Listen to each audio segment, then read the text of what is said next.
Welcome to topic 4 of scripting for security. This topic is about GNU tools and then some examples of how we can use those tools. First of all, what are the GNU core utilities, sometimes abbreviated as coreutils? So the coreutils are core utilities created by the GNU project.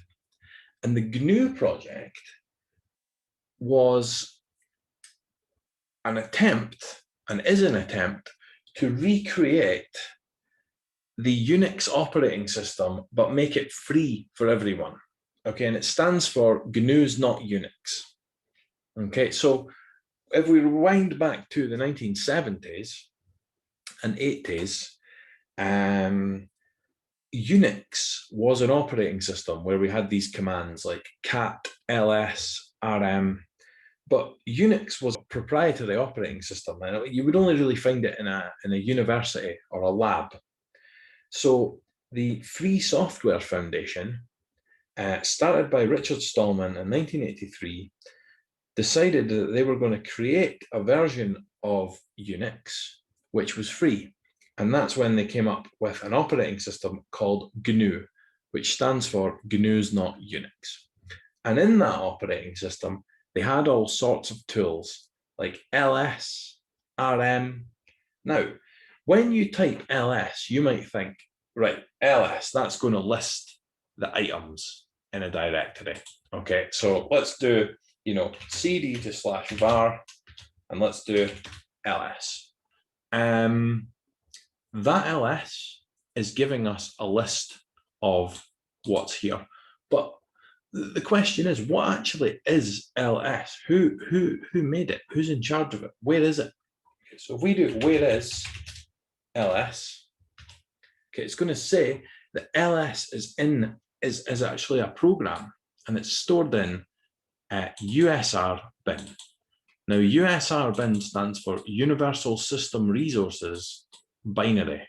Okay, binary just means of programs. Okay, so an ls is a program. And look, this is the manual page for ls. It's in user share man. Okay, so if I type man ls, it's going to bring up ls here. Now, if I press the end key to go all the way to the end of this manual page, down at the bottom, it tells you who wrote it, Richard Stallman and David Mackenzie. Okay, and it says that this is part of the GNU Coreutils 8.32. So what we're actually using when we use ls is we're actually using GNU ls. Okay, so press Q to quit out of the manual page. Clear this off for the next example. Right, so the GNU core utilities are lots of tools that we need to get started when we're using an operating system. So a common command to use in Unix is a command called pipe.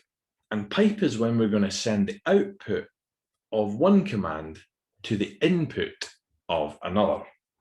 So let's take an example. Let's do this ls here at the moment. So that's giving me the files out. Now, let's find a directory that's maybe got a little bit more information in it. Okay, so let's cat /var/log VMware, and then let's have a look. USB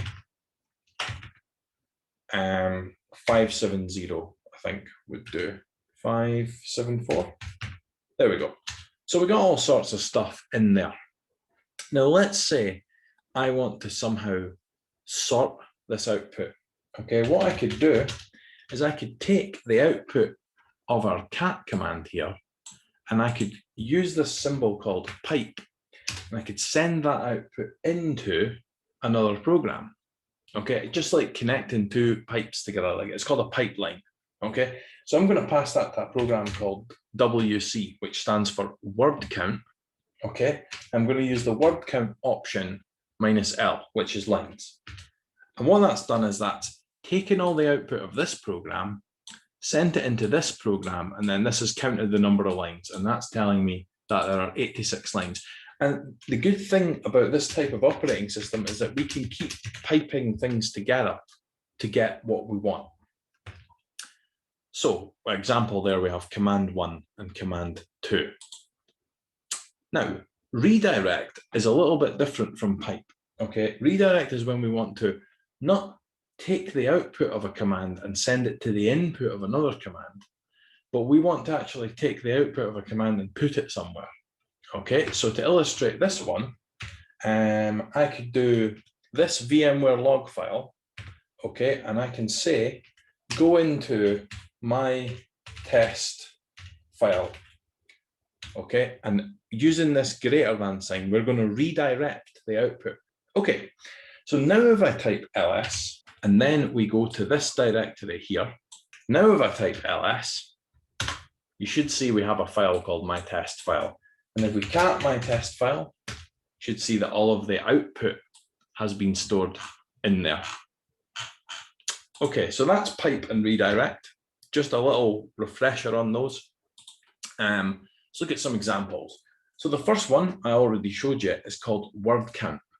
And word count will print the number of lines in a file. So back to our example file here, okay, my test file. If we just wanted to check how many lines this had, we just pipe that into word count minus L, and that'll give us the output in lines, 86 lines. We can also see the number of characters in the file as well. Okay, now if we wanted to see the options for this, we can just do man WC, all right, and it'll tell us that if we did -C, it would tell us how many bytes, how many characters, how many lines I already showed you, how many files, the max line length, how many words, help. And if we scroll all the way down, we'll see that this is actually part of the GNU Coreutils 8.32 and was updated last year in September. And we can get some more information on the license. The license is GPL version 3. And we can have a look here for more information on some of the other utilities available to us in this GNU Coreutils. Okay, so the next one is sort and unique. So sort and unique are going to sort values in a file. Okay, so a file that we can run this on. All right, I'm going to give you a little example. So let me just make a file first of all. Okay, and we're going to call it my file. And inside my file, I'm going to put 1, 3, 4, 5, 6, 6, 5, 4. There. Right, so let's just go save this. Now, if I cat my file, okay, there is the output of my file. We can see 1, 3, 4, 6, 5, 6, 6, 4. Now, if I take that and I pipe it into a program called sort, okay, you can see what it's done. It's sorted those in numerical order, because up here, look, I've got 1, 5, 6, 4, okay, but now we've got 4, 5, 6. Okay, so that's sort. Unique is another program that will just give us unique values. So you can see I deliberately put 2 4s and 2 6s in this. Okay, so if we pipe this into unique, that's going to give us, should we not do unique -C? Let me just clear this so it's at the top. So if we pipe this into unique and do -C, it's going to tell us how many times each thing appears. Although I don't know why it's got 4 down there and it has 4 here, but it says that there's 2 6s. Let me try something else. I'm going to pipe it into sort first and then do unique. Let's see. Okay. It likes it better if you sort it first and then do that. Okay, that's sort and unique. Now we're going to look at a different command. Okay, and this command isn't just a command. This is a whole programming language in itself. Now, the original specification for awk was written for Unix, and it was rewritten by the GNU project, and that's why it's called GOC. Okay, but we just call it awk. But when you're using awk, you're likely using GNU awk. Okay, so let's have a look at awk in action. Clear this off. Now, if we go back and remember the log file that I created, let's go to test file, right? Let's have a look at the output of test file. There's all sorts of stuff in there. Now, if we want to use awk on this, we can use it to separate out the rows and columns. So what I'm going to do is, if you just try and remember roughly that we have, now awk understands that files are delimited by spaces. So it's going to treat this as column 1, okay, then a space, then this is column 2, then a space, then this is column 3, then a space, and so on. So let me just show you that in action, okay? So let's go awk on my test file, and then we're going to specify some kind of a pattern for awk to do. So we open up quotes, and in the quotes, we're going to put round brackets. And if we do print $0, it's going to print the whole file, everything out, like that. Okay?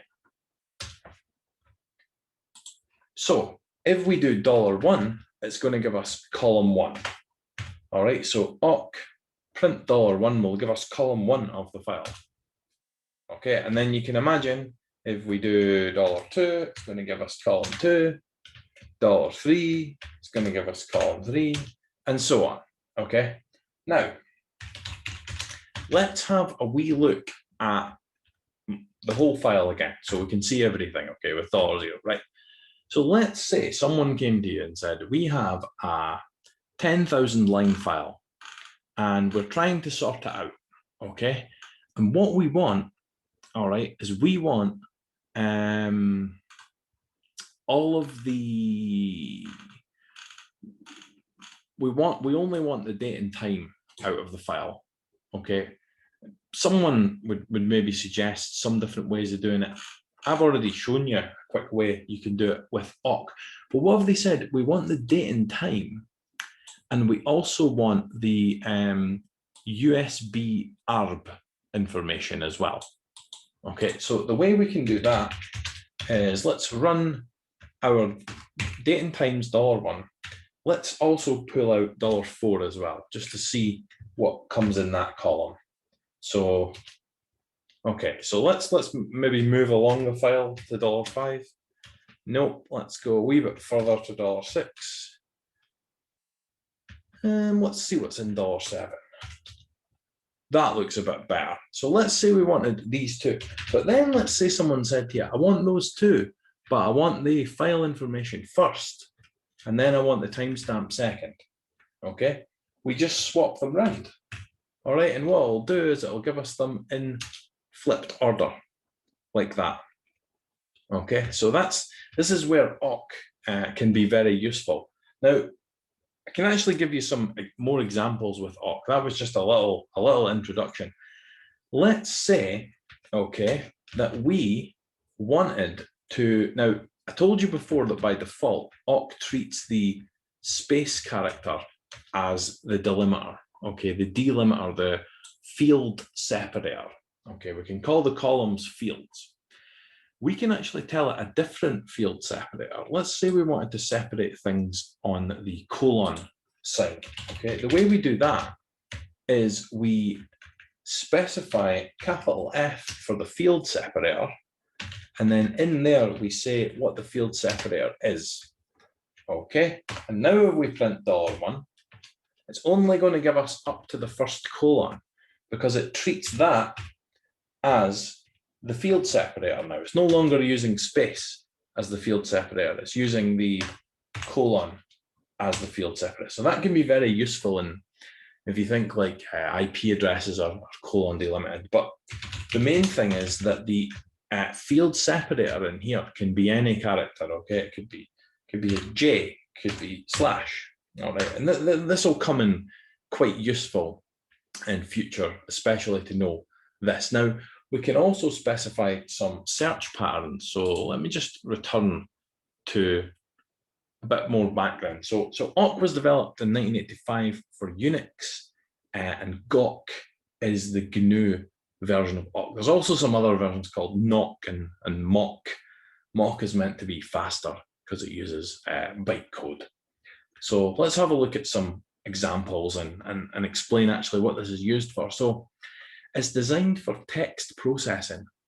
So if you've got a giant text file, usually these are log files that's generated by a server or something.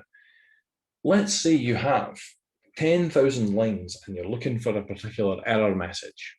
Okay, you need to have a way of searching through that. Now you might say, oh, well, we could just copy the file into Sublime Text and do Control F. Very good. Yeah, maybe you could, but let's say you had 150 servers and you were looking for 10 different things in 150 different servers. Yeah, you could do that with Sublime Text, copying and pasting 10,000 lines into each file and doing it. But not only is that very error prone, but that's going to take you ages when someone can just come along with one command and accomplish the same thing. So the structure of an awk program follows the form pattern action. Okay, the pattern specifies when the action is performed, and the action is the default action that I showed you at the moment. It's just print. Okay, we can do other things. We can substitute with a command called gsub. We can swap characters. So we could take every colon character and swap it for a space as well with awk. Now, being able to do that on a 10,000 line file is in one command is very, very, very useful. But being able to do it in a script on 10,000 line commands with one line is also very helpful. And then you can go away to Cafe Nero, get yourself a coffee while it's running. So I've already shown you that fields are indicated by $. Okay, so $1 is column 1, $2 is column 2, and so on. And we can specify the order we want these in just by placing a comma and just saying, so if we want column 7 first, $7, column 3 second, $3. Okay, now here is a structure of a little command. Now, something that we can do when we're using regular expressions in a Unix-like operating system is we can specify patterns. Okay, so to specify out a pattern, right, what we're going to do is we're just going to print all of the file first of all, so we can see it again. And let's just take away this field separator specification. Okay, and then let's do, is it what was the file called again? My test file, right? Let's print the whole file. Right, so that's given us everything at the moment. Now let's say we want to specify a search pattern. A common syntax for specifying a search pattern is to put a slash like this, and then say we want to search for the word VMware. I'm not sure, but I think it's in there. We can do that. Okay, let me just check my syntax here. That looks good. So that's our pattern, that's our action, that's our file. Let's run that. There we go. So that's only the lines with VMware in them, right? Only the lines that contain the word VMware. And let's just do a quick sanity check. There's VMware on line 1. There's VMware on line 2. There's VMware somewhere else, further down, way down here, there's VMware there. Here's an example of an awk program to work out the square root. So the square of $1 is $1 times $1. And these are just keywords. These are just primitive built-in words that we have, begin and end. And there's a good book on this that I can recommend at the end. Okay, so there's the basic command I showed you there, pattern and then print. And we can just print things out as well, just using a print statement, okay? If we wanted to run a command just on its own in a script, we would run it just like this by specifying bin awk. So that just means run this with awk.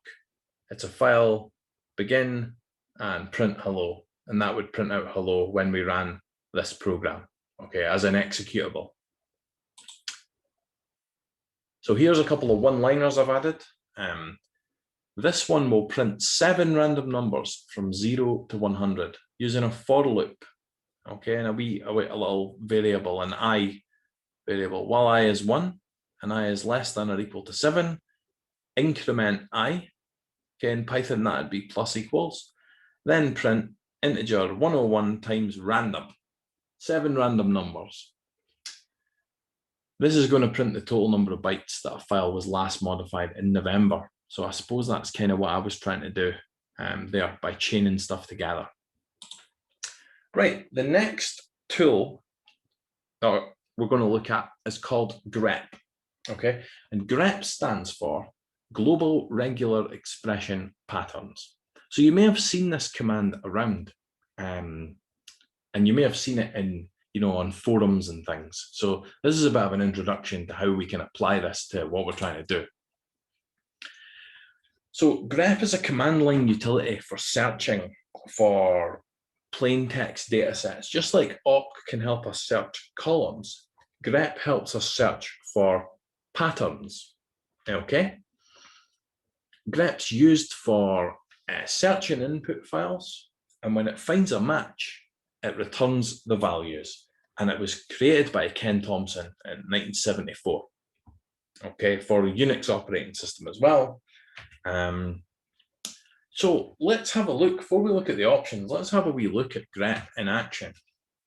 So let's go to a place in the operating system that you might not know exists, okay? I'm going to cd to / universal system resources shared, okay, dictionary. And in here, there actually is a dictionary of words, okay? Just an English dictionary. Well, looks like an American dictionary. Now this file here, words, has a big giant list of words in it. Okay, so if I do cat words, that is a whole dictionary, okay? Starting with Z, Y, right, so it's a long file. Let's have a look at how long it is just by doing cat words and piping that to word count the number of lines. Right, it's that size. It's 102,774 lines long. So it's a big file in alphabetical order. Let's say we want to find a particular pattern in this file. What we're going to do is we're going to write grep, okay, and then we're going to say what is the pattern that we're looking for. So we're going to say open up quotes, and then in the quotes we're going to put what pattern it is. And we're going to put words here as well because we're going to search words. So what pattern are we looking for? So we're looking for words that start with the letter A, okay? Only start with a letter A. Let's run that. So there we go. There's all the words that start with a letter A. Now, if we quickly put that into word count minus L, okay, we can see that there are 4,676 words that start with A. Now, let's change our search pattern, okay? And we're going to say start with A, then any letter, okay, then ends with, okay, T. So I'm thinking act will fit. Okay, so let's run that. Okay, so those are the only words that are, so this is the pattern. It starts with A, then something, any one thing, then ends in the letter T. Okay, so if we change T to D, we should find and. So there's add, aid, and and. Now, let's say we're going to look for longer words, right? A something something D. there we have, so we've got acid, amide, apid, avid. All right, so there's some different examples. Let's say we want to look for a pattern in here where we have something that starts with P, and then we have 3 letters and ends in L. Okay, panel, papal, pedal. Okay, so we can actually use this on our previous example. Okay, so I'm going to CD back to home. There's my 2 test files. And let's get this AWK example back. So here's AWK here, and it's searching for things that start with VMware. Right, show you how you can do that with grep. Okay, so let's take away the AWK command. Okay, and let's put grep, and we're going to say contains the word VMware. Right, there we go, same result. Okay, absolute same result. All right, so that's just a different way of searching through a file. And obviously you can see how quick this is. This is happening instantly, just with one little search. And that there is a regular expression pattern. Get regular expression patterns. So here's some examples that I just showed you there. Starts with I, any one letter, ends in N. A couple of responses there. Starts with 2 A's, aardvark seems to be the only word. And we've got some options here as well. Starts with, we use this caret, this is called, sometimes called a hat. Okay, ends with is $1. Brackets is a set of characters, a range. Asterisk can be 0 or more. Sometimes this gets called wildcard. Okay, period or a dot, we would call it in this country, is just any character, any one character. All right, so those are some options. Those are some examples. Here are some resources that I've added to this PowerPoint. Now, this book here, Sedinoc Pocket Reference, is a good book. I've actually got a copy of it, and you can usually pick it up online for fairly cheaply. We'll have a look at that in a minute. So what I'm going to do now is I'm going to stop this recording, see if anyone wants to ask any questions, and then we'll move on and look at what the topic for today's lab. So we download the sfs.ova file from Moodle, and we open it by just going File, Open, and just browsing to the location of the file, and VMware will load it. Now, it should by default run with quite low resources. The copy you've got, I've set to run on low resources, but let me just see if I can. Right, so when you start the file, okay, let me just click in here. It's going to look like this. It's just an absolute basic command line operating system. Okay, there's no, what would you say? There's no fancy stuff added to it. It's really, really straightforward, simple commands, right? So let's say we want to log in. Now, the login information is available in the lab. Let me just open up this week's lab and I'll show you. So lab 4, click here, click open. Right, so we should have the lab, which is this PDF, which seems to be a blank PDF. That has not happened before. Okay, it lives. Right, so if we download this OVA file, the password is EC, and the root password is SFS. Okay, just keep things really, really simple. Now, what we're going to do is we're going to have a look at the contents of the dictionary file with cat, and then we're going to run this grep command, and then I've given various examples of some grep commands. And then what we're going to do is I've put a log file called access log inside the virtual machine. Okay, so I'm just going to log in now. This is going to be incredibly difficult for people to see. So what I would suggest that you do once you've set it up, okay, is you, first of all, the network adapter should be on that. So just check that you have internet first. So let's do ping. Oh, numlock is what we need. So ping, okay. All the eights, ping Google, right? So we have internet. So if you have internet, you want to run the command, okay? Should be here somewhere. Apt install OpenSSH -server. Think that'll work. You need to be root to do it. So let's just go to root, and the password is SFS. And let's run this command again. All right, so apt install OpenSSH -server. Okay, and then it's going to say to you, do you want to install the server? Say yes. Right, now the next thing we're going to do is check the IP address of the machine. So let's just do IPA.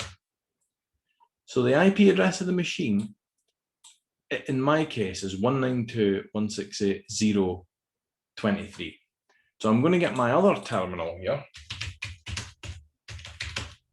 Okay, and I'm going to do SSH EC at 192.168.0.23. Okay, and it's going to ask me to accept and put the password in, EC. Right, so now I'm logged into this machine over here.